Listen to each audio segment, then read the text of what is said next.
우리 말씀을 위하여 함께 기도하시겠습니다. 살아계신 아버지 하나님 감사합니다.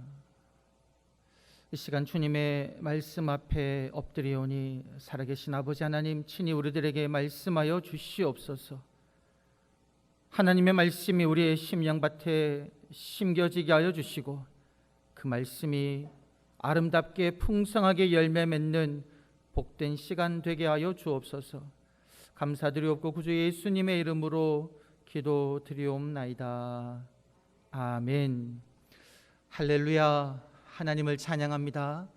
오늘 우리가 비대면 예배로 우리가 드리고 있는데요. 또 오늘 성전에 나오신 또 우리 성도님들, 또 우리 각 가정에서 식구들과 함께 예배드리는 모든 성도님들, 이 시간 우리가 온 마음을 다해 하나님께 예배할 때에 하나님께서 우리가 있는 그곳에서 드려지는 예배 가운데 임재하여 주시어서 우리 가운데 크신 은혜 베풀어 주실 줄 믿습니다. 우리 시간 한번 가족분들 얼굴 보시면 혹시 자기를 한번 보시면서 여러분 지나온 우리 성도님들의 삶을 한번 돌아보시면 좋겠습니다. 어떠한 삶을 보내셨습니까? 우리 성도님들의 인생 가운데 어떠한 어려움들의 순간들이 있었습니까? 여러분, 그러한 어려움 순간들에 우리 성도님들께서는 어떻게 하셨습니까?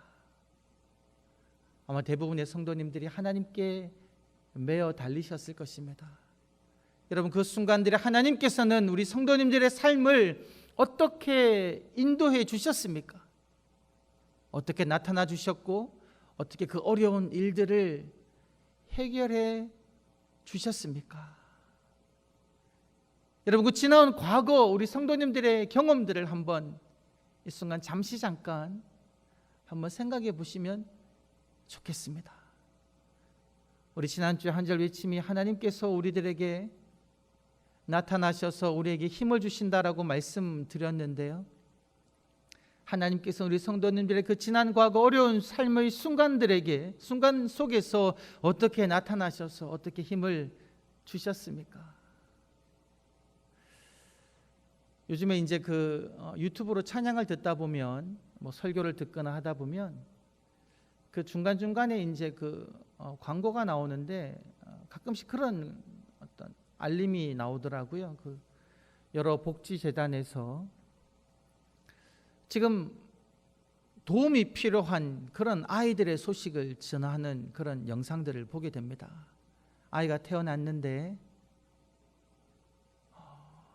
병원에 있어서 많은 수술을 해야 되고, 그리고 수술할 경비도 없고, 또 수술을 한다고 해도 이 아이가 많이 나아지지 않는 그런 상황에 처해 있는 아이의 소식도 있었습니다. 근데 그 소식 가운데 그 엄마가 인터뷰를 하는데 막 눈물을 흘리면서 차라리 내가 아프면 좋겠다고 그렇게 말씀을 하시더라고요. 여러분, 그러면서 이제 그 영상 속에는 그런 것이 없었지만 여러분, 우리 성도님들의 삶 가운데도 이와 비슷하게 태어난 우리 아이가 어려운 어떤 병에 걸려서 병원에 있어야 되고 치료를 해야 되는데 수술을 해도 나아진다는 확신이 없는 그런 상황 속에 있을 때 우리 성도님들은 어떻게 하시겠습니까? 하나님께 매어 달리는 거죠. 하나님께 기도합니다. 여러분, 그러한 순간과 비슷한 어려움들 겪지 않으셨습니까? 근데 그때 하나님께서는 참 놀랍게 우리의 삶들을 인도하시는 것을 우리들은 경험하게 됩니다. 여러분, 왜 성도의 삶 가운데 이러한 어려움들과 고난들이 있을까요? 여러 가지 이유가 있겠지만 하나님께서 우리의 삶 가운데 그러한 어려움과 고난을 허락하시는 이유는 여러분, 우리가 그 환난의 순간들에 하나님 붙잡기를 하나님 원하신다는 겁니다. 하나님께 매어 달리기를 원하시는 것이고요, 또 우리가 하나님께 매어 달리면 하나님께서 우리의 삶 속에서 그런 어려운 일들을 통하여 하나님의 하나님 되심을 나타내기를 원하신다는 겁니다. 그리고 여러분, 그 일들이 지나가고 난 다음에도 하나님께서는 우리가 계속해서 하나님께 나와 기도하고 하나님과 교제하며 하나님과 관계를 맺으며 사는 그러한 삶을 살기를 원하시기 때문에 하나님께서는 우리의 삶 속에서 그런 여러 어려운 일들을 허락하신다라는 거죠. 여러분, 우리가 지금 야곱의 삶을 돌아보고 있는데요, 여러분, 지나온 야곱의 그 삶 돌아보면 야곱은 어떠한 일들을 경험했었습니까? 우리가 너무나 잘 알듯이 야곱은 형을 속이다가 형으로부터 죽임을 당할 수 있는 그런 위기에 놓이죠. 그래서 도망하지 않습니까? 그런 위기 순간에 하나님께서는 야곱에게 어떻게 하셨습니까? 꿈속에 나타나셔가지고요, 야곱아, 걱정하지 마. 내가 너와 함께 하겠다. 너가 어디로 가든지 너를 지켜주겠다. 내가 네게 한 모든 말을 다 이룰 때까지 너를 결코 버리지 않겠다. 이런 약속을 해주시면서 야곱에게 힘을 주셨죠. 야곱은 그 하나님을 만나고 힘을 얻어서 여러분, 그 밧단 아람으로 가서 20년을 생활합니다. 그 타지에서의 생활 동안 또 하나님께서 어떻게 야곱을 붙잡아 주셨습니까? 그의 외삼촌 라반이 악한 마음을 가지고 야곱을 그냥 이용하려고만 했었는데 하나님께서는요, 야곱을 버리지 아니하시고, 하나님께서는 라반이 하는 그 모든 행동을 아시고는 라반으로 하여금 야곱에게 해를 가하지 않도록 막으셨고요, 하나님께서 야곱의 그 손의 수고의 대가를 야곱으로 하여금 차지하도록 하나님이 그의 20년 삶을 붙잡아 주셨지요. 그러한 경험을 야곱은 하였습니다. 우리가 계속 살펴보았을 때 이제 야곱이 고향 땅으로 돌아오는 그 시점에, 여러분, 돌아올 때에 야곱은 알지 못했지만 그의 삶 속에 또 위기가 닥쳐오고 있었습니다. 야곱이 도망했다는 소식을 듣고 외삼촌 라반이 이 야곱을 잡으려고 막 추격해 오고 있었죠. 야곱은 알지 못했습니다. 이런 위기가 오고 있다는 사실을. 그런데 하나님께서는 그때도 먼저 라반에게 나타나셔서 너는 야곱에게 선악간 따지지 말고 그냥 야곱을 평안히 가게 하라. 하나님 야곱을 보호해 주신 겁니다. 그래서 외삼촌 라반과의 일도 잘 해결되었죠. 근데 또 다른 위기는 무엇이 있었습니까? 그의 형 에서가 400명이나 되는 무리를 거느리고 이 야곱을 찾아오고 있다는 소식이 야곱에게 들렸잖아요. 그때 야곱은 어떠한 생각을 했습니까? 야, 형이 나를 죽이려고 오는구나. 큰일 났다. 그 마음속에 두려움과 답답함으로 가득했지요. 그때 하나님께서 어떻게 하셨습니까? 그 밤에 야곱을 만나 주셨죠. 찾아오셨죠. 야곱과 밤새도록 씨름하면서 야곱에게 자신감을 불어넣어 주었습니다. 야곱아, 두려워하지 말라. 너는 야곱이라 불린 삶을 살았지만 이제 너는 야곱이 아니라 이스라엘이다. 하나님과 사람과 더불어 겨루어 이긴 사람이다. 이런 힘을 주셨거든요. 그 밤이 지나고 난 다음에 그 다음 날 형을 만났는데 여러분, 그 일이 어떻게 해결되었을까요? 우리 한번 말씀, 우리 창세기 33장 3절에서 4절 말씀을 우리 한번 다 같이 한번 읽어보시겠습니다. 우리 창세기 33장 3절에서 4절 말씀인데요, 한번 읽어보시겠습니다. 시작. 자기는 그들 앞에서 나아가되 몸을 7번 땅에 굽히며 그의 형 에서에게 가까이 가니 에서가 달려와서 그를 맞이하여 안고 목을 어긋 맞추어 그와 입 맞추고 서로 우니라. 여러분, 그 야복강가에서 밤새도록 브니엘에서 하나님과 씨름했던 그 야곱이요, 이제 형을 만나러 가는데 형을 봤을 때 야곱은 어떻게 했습니까? 7번씩이나 땅에 엎드립니다. 형을 만나러 나아가다가 엎드리고 또 나아가다가 엎드리고 7번씩이나 그렇게 엎드린다는 거죠. 여전히 그의 마음속에는 형이 자기에게 어떻게 할 수도 있겠다는 그런 걱정이 있는 그런 마음으로 형의 마음을 어떻게든 누그러뜨리려고 엎드리는데, 이 에서의 반응이 어떻습니까, 여러분?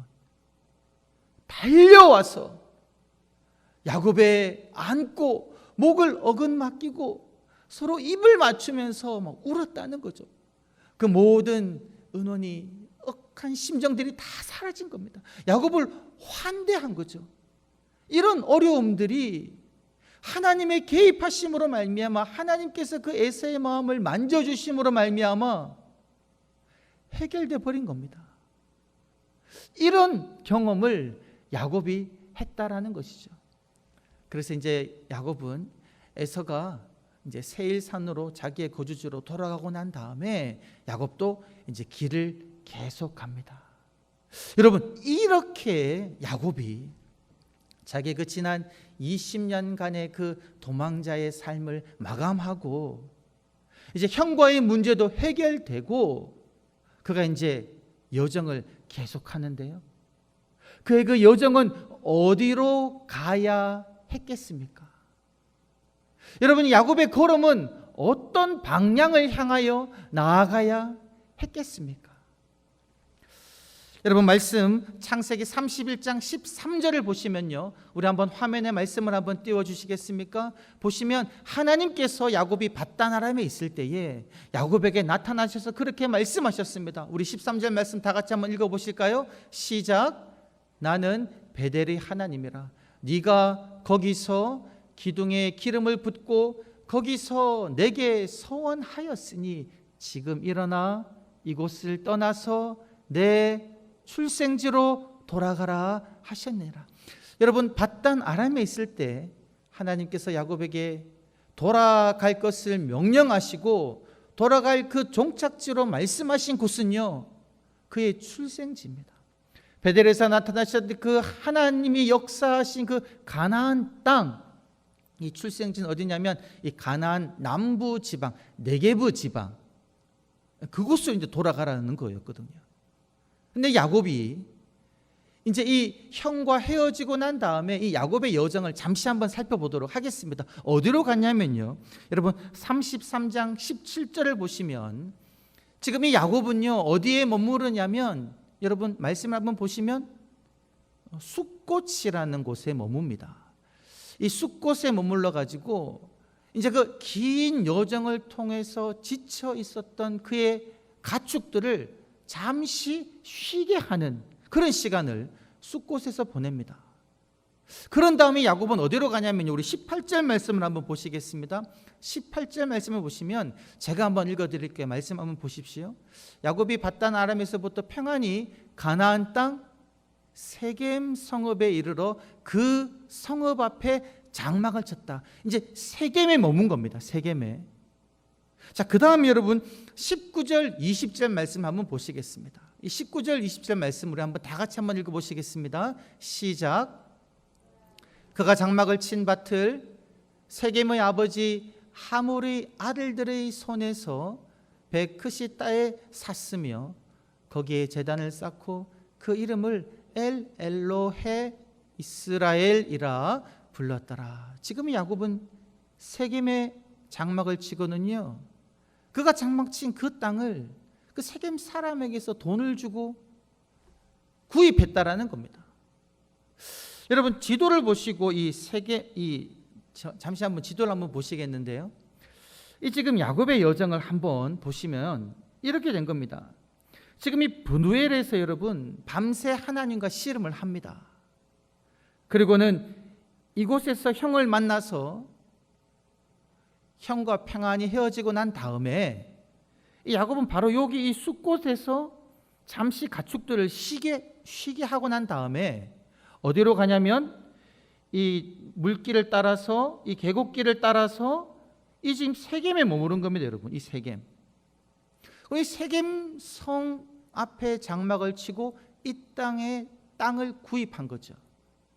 자, 그런데 여러분, 하나님께서 야곱에게 말씀하시고 돌아가라고 한 곳은 어디냐면 이 세겜이 아니라 이 세겜에서 남방으로 내려가서 이 예루살렘을 지나 아래쪽에 있는 이 헤브론 지방, 이 아래쪽에 있는 남방 지방까지 가라고 하나님께서는 말씀하셨거든요. 그리고 여러분, 이 하나님께서 나타난 곳은 어디? 이 베델이라는 곳입니다. 이 베델에서 이 세겜까지는 거의 한 40km 정도가 떨어진 곳이에요. 근데 야곱은 베델까지 간 것도 아니고 그의 출생지가 있었던 헤브론까지 간 것도 아니고 세겜에 머물렀다는 거죠. 그리고 그곳에서 땅을 샀다는 것은 좀 더 거기서 이제 정착하려고 한 것은 아닌가 생각해 보게 된다는 겁니다. 자, 그럼 여러분, 왜 야곱은요, 하나님께서 분명히 베델로 가라, 너의 출생지로 가라라고 말씀하셨는데 거기까지 가지 않고 세겜에 머물렀던 것일까요? 우리 한번 생각해 봐야 되는데요. 이 당시 세겜은 어떤 곳이냐면, 여러분, 이 교통의 요충지고요, 사람이 살기 참 좋은 곳이었습니다. 그리고 그곳에 이미 세겜 성읍이 있었던 것처럼 이 고대 도시가 있었다는 것이죠. 쉽게 말하면 도시 지역이었다라는 겁니다. 반면에 하나님께서 야곱에게 가라고 말씀하신 그 출생지는 어떤 지역이냐면 남방 지방으로서 강수량이 적고 약간 사막지대이거든요. 살기 좀 그렇게 편한 곳은 아니다라는 겁니다. 여러분, 아브라함도요, 처음에 가나안 땅에 들어왔을 때에 처음에 머물렀던 곳이 세겜에 도착합니다. 그런데 말씀을 보게 되면 그 세겜에는 이미 가나안 사람들이 살고 있었다라는 거죠. 살기 좋은 곳이니까 이미 그 땅에는 정착민이 있었던 겁니다. 그래서 아브라함도 그 세겜에 머무르지 못하고 남쪽으로 내려와서 헤브론까지 내려오거든요. 점점 남방 쪽으로 갑니다. 사람이 살지 않는 그곳으로 아브라함은 가게 되는 거죠. 이렇게 이제 이 야곱도 사람이 살기 좋은 이 세겜에 머무르게 되는데, 이 세겜에 머물렀을 때 여러분, 이 땅 가운데 그 야곱 가족 가운데 어떤 일이 일어납니까? 오늘 말씀 여러분 34장을 한번 보시면 34장 1절 말씀을 한번 다 같이 한번 읽어보시겠습니다. 시작. 레아가 야곱에게 낳은 딸 디나가 그 땅의 딸들을 보러 나갔더니, 지금 여러분 야곱 가족이 이 세겜성 앞에 장막을 치고 그곳에 땅을 사고 정착하다 보니까 이 야곱의 딸 디나가 이 주변을 돌아보니까 궁금한 게 많은 거예요. 이 세겜성에 살고 있는 그 땅 여인들은 어떤 모습으로 살아가는지 궁금해가지고 그 땅을 보러 나갑니다. 여러분, 디나는 유목민의 딸이죠. 양을 치는 아버지 밑에서 양을 치며 자랐습니다. 제가 예전에 그 텔레비전에서 그 몽골 유목민들의 삶을 보여주는 그 다큐멘터리를 한번 보니까요, 삶이 정말 제가 볼 때는 너무 초라하더라고요. 아침 일찍 일어나서 우리에 있는 양을 몰아 나와 가지고는 그 양떼를 몰고 이제 뭐 풀을 뜯으러 가고요, 밤늦게 돌아옵니다. 그들이 살고 있는 곳은 장막이고요, 그 장막 안에도 그냥 뭐 불 피우는 곳 있고 뭐 별 가구도 없어요. 그리고 그들은 잘 씻지도 못하고 옷도 그냥 짐승의 가죽옷, 겨울에는 털옷, 그런 옷을 입고 있더라고요. 뭐 제가 부러워할 만한 것이 하나도 없었습니다. 그게 이제 유목민의 삶의 모습이거든요. 여러분, 반면에 이 세겜성 삶의 모습은 어떠했을까요? 이 도시민의 삶이잖아요. 나중에 보면 이 세겜성 사람들은 여러 장신구들도 많이 하고 있었고요, 옷도 화려합니다. 여인들이 또 얼마나 자기들을 꾸미겠습니까? 그 모습을 이 디나가 보러 가는 거죠. 볼 것이 있으니까. 보러 갔다가 여러분, 우리가 너무나 잘 아는 사건이 일어나지 않습니까? 그 세겜성의 추장인 그 세겜이 그 디나에게 안 좋은 짓을 하죠. 그래서 그 사건으로 인해 가지고 어떤 일이 일어납니까? 디나는 욕을 당하고, 그리고 나중에 이 시므온과 레위가 이 세겜성 사람들을 속여 가지고는요, 그들이 이제 뭐 할례를 받아 가지고 고통 중에 있을 때 그 성 사람들을 일거에 다 죽여버리지 않습니까? 그 사건을 인해서 지금 야곱 가족에게 어떤 일이 일어나냐면요, 야곱이 그렇게 이야기합니다. 여러분 오늘 말씀 34장 30절을 한번 보게 되면 야곱이 그 아들들에게 무엇이라고 이야기하냐면요, 그렇게 이야기합니다. 우리가 이 사람들에게 악취를 내게 하였다. 너희가 그 세겜성 사람들을 약속을 지키지 아니하고 다 일거에 죽여버렸은즉 이제 그들이 나를 칠 것인데 우리들은 수가 작으니 우리 집은 멸망할 것이다. 다시 한번 여러분, 이 야곱의 집안에 큰 위기가 닥쳐버린 겁니다. 죽임을 당할 위기, 멸망당할 그런 위기에 놓였다라는 것이죠. 여러분, 그때 이러한 상황 속에서 하나님께서는 다시 한번 야곱에게 무엇이라고 말씀하십니까? 그 말씀은 바로 오늘 읽은 이 35장 1절 말씀에 있는데, 이 말씀 한번 다 같이 한번 읽어보시겠습니다. 시작. 하나님이 야곱에게 이르시되 일어나 베델로 올라가서 거기 거주하며 네가 네 형 에서의 낯을 피하여 도망하던 때에 네게 나타났던 하나님께 거기서 제단을 쌓아라 하신지라.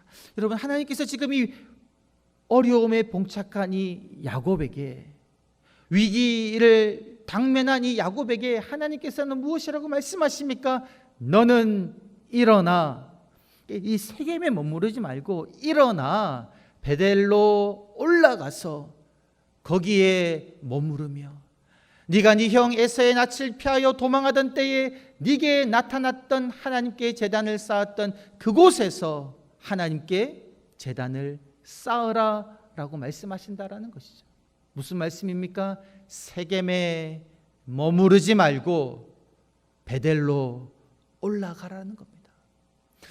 여러분, 우리가 이번 한 주 동안 여러분들이 살아가실 때에 이 문장을 꼭 기억하시기를 원합니다. 베델에 머무르지 말고, 세겜에 머무르지 말고 베델로 올라가자. 여러분, 세겜은 어떤 곳입니까? 세겜은요, 하나님을 예배하는 그러한 공간이 아닙니다. 하나님의 역사가 일어난 공간이 아니고요, 세겜은 세상 사람들이 좋아하는 그러한 곳입니다. 살기 편한 곳, 눈에 보기에 좋은 것들이 있는 곳, 그런 곳이 세겜인데요, 그 세겜에 머무르지 말고 우리들은 어디로 올라가야 되느냐? 베델로 올라가야 한다라는 것입니다.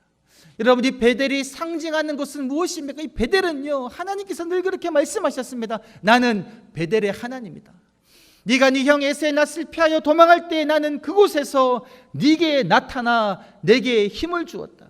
여러분, 베델이 어떤 곳입니까? 하나님을 만나는 곳이, 하나님의 역사가 일어났던 곳이 바로 베델이다라는 겁니다.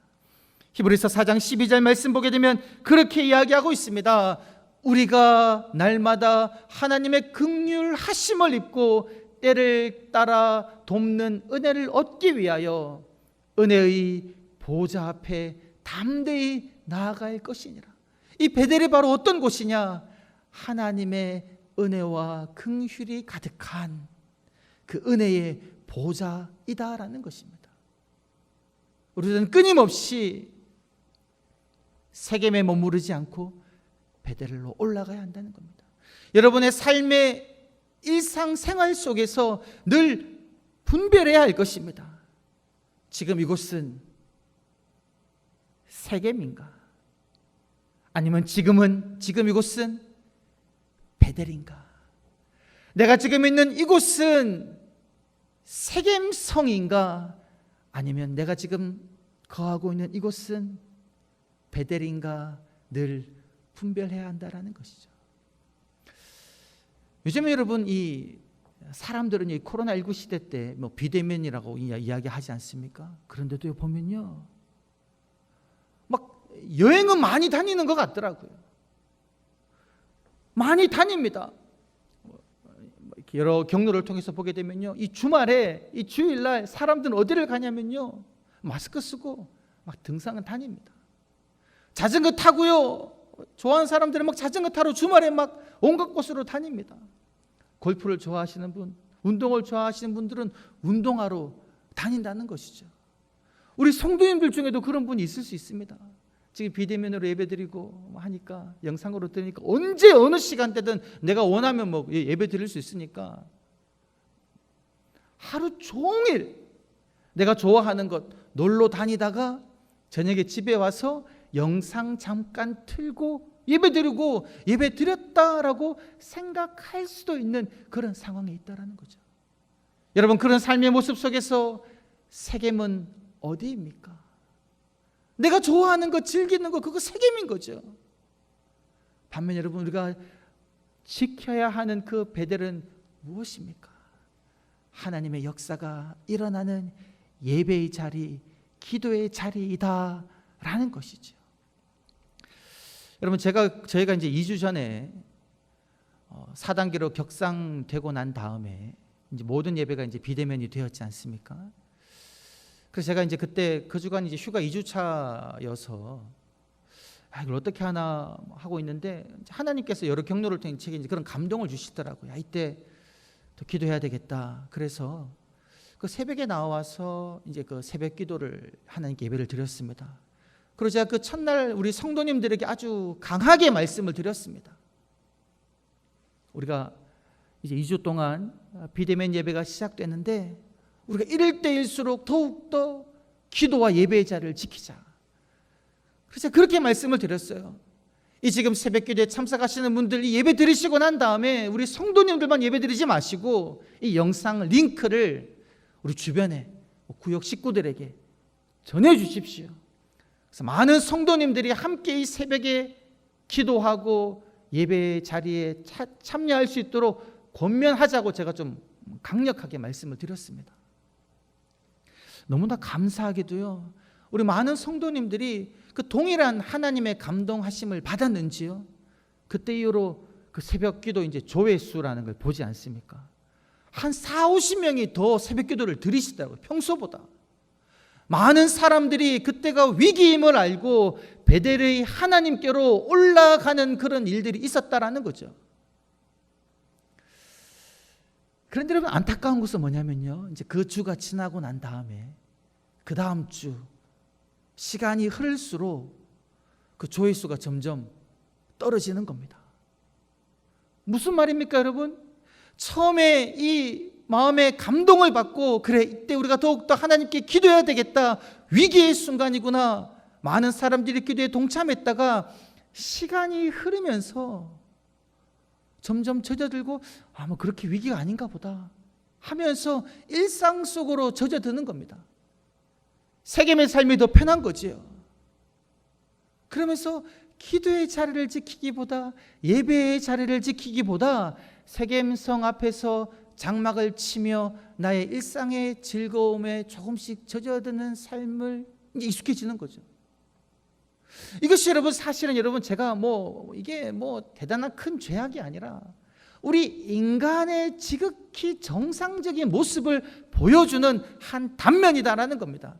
여러분, 우리 삶 속에 위기가 일어났을 때는 우리는요, 하나님 붙잡습니다. 하나님께 기도합니다. 밤을 새워서 하나님과 씨름합니다. 베델로 올라가서 하나님께 예배드립니다. 그러다가 이 위기가 조금씩 잦아드는 것 같고요, 위기가 해결되고 나면 다시금 우리들은 일상 속으로 돌아간다라는 거죠. 그것이 우리의 모습이다라는 겁니다. 그런데 하나님께서 우리들에게 무엇이라고 말씀하고 계십니까? 야곱에게 무엇이라고 말씀하셨습니까? 야곱아, 세겜에 머무르지 말고 네가 네 형 에서의 낯을 피하여 도망하던 때에 나타났던 네 하나님께로 돌아가라, 베델로 올라가라라고 하나님께서는 야곱에게 분명하게 말씀하셨다는 겁니다. 이 주일 아침에 하나님께서는 이 시간 함께 예배드리는 모든 성도님들에게 무엇이라고 말씀하십니까? 비록 비대면으로 교회에서 예배드리지 못하지만 나의 사랑하는 자녀들아, 너희는 세상 속에 세겜성에 머무르지 말고 나를 예배하는 자리, 나에게 기도하는 자리, 내가 네게 나타나서 은혜 주었던 나를 찬양하는 그 자리로 날마다 나아가라고 하나님께서는 오늘 이 아침에 우리 성도님들에게 강력하게 이야기하고 있다라는 겁니다. 사랑하는 성도 여러분, 어떤 분들은 이야기합니다. 코로나19라서 신앙생활하기 힘들어진다고. 왜요? 교회 나가지 못하니까. 근데 여러분, 반면에 조금 생각을 달리 놓고 보면요, 어떤 분들은 그렇게도 말씀하십니다. 이 코로나19 이 상황 속에 우리들은 더 신앙생활 잘할 수 있다는 겁니다. 왜요, 여러분? 예전에는요, 새벽 예배 영상 송출하지 않았습니다. 교회에 나와야지만이 새벽 예배 들을 수 있었거든요. 근데 지금은 어떻습니까, 여러분? 매일 새벽이 아침마다 송출됩니다. 영상이 송출된 거 유튜브에서 사라지지도 않고요, 계속 영상이 남아 있습니다. 우리 성도님들이 결단만 하시면, 결정만 하시면요, 처소에서 일어나서 아침에 여러분 그 자리에서 새벽 예배 영상을 보며 하나님께 예배하며 함께 기도할 수 있다는 겁니다. 바빠서 그 시간에 못하면 여러분 출근하시면서, 요즘에 다 스마트폰 가지고 있잖아요. 이어폰 꽂고 그 스마트폰에 있는 유튜브, 출근길 유튜브 틀어놓고 여러분 새벽 예배, 주일 예배, 성경 공부 다 시청하면서 예배하고 기도하고 말씀을 들을 수 있다는 겁니다. 요즘 시대는요, 본인이 원하면, 본인이 결단하면 언제나 하나님을 만날 수 있는 그러한 시대가 되었다는 겁니다. 사랑하는 성도 여러분, 이 코로나19로 인해서 우리가 주님 전에 나오지 못하는 이 순간에 우리 성도님들 더욱더 하나님께 나아가시는 한 분 한 분 되시기를 주의 이름으로 간절히 축원합니다. 여러분이 있는 그 가정에서, 회사에서, 여러분의 일상 속에서, 그리고 여러분 평일에는 또 교회에 나오셔가지고 이 교회의 샬롬실에서 기도하시며 예배하시며 하나님께 찬양하시는, 날마다 베델로 올라가셔서 우리를 만나주시는 은혜의 그 하나님을 날마다 경험하시는 저와 여러분이 되시기를 주의 이름으로 간절히 축원합니다. 살아계신 아버지 하나님, 참으로 감사합니다. 아버지 하나님, 날마다 하나님께 나아가는 자가 되게 하여 주시옵소서. 세겜에 머무르지 않게 하여 주시고, 세겜에 안주하지 않게 하여 주시고, 날마다 하나님이 거하시는, 하나님이 계시는 은혜의 보좌 앞에 담대히 나아가는 저희가 되게 하여 주옵소서. 감사드렸고 구주 예수님의 이름으로 기도 드리옵나이다. 아멘.